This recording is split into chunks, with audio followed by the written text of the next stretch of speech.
మీరంటున్నది సత్యమే వాసుదేవా. సమాజానికి అధర్మం చేసేవారి వల్ల కలిగే హాని కంటే అధికమైన హాని ధర్మం తెలిసిన వారి క్రియాశూన్యత వల్లే కలుగుతుంది. ఈ మహాయుద్ధం ఆపలేని మేమే దోషులు.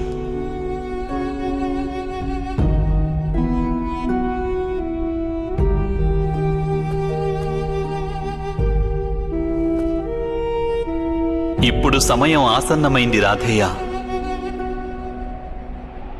మీ దుఃఖాలను మరచిపోండి, మీ అధర్మాన్ని త్యజించండి, అలాగే మీ మరణాన్ని స్వీకరించండి రాధయ్య.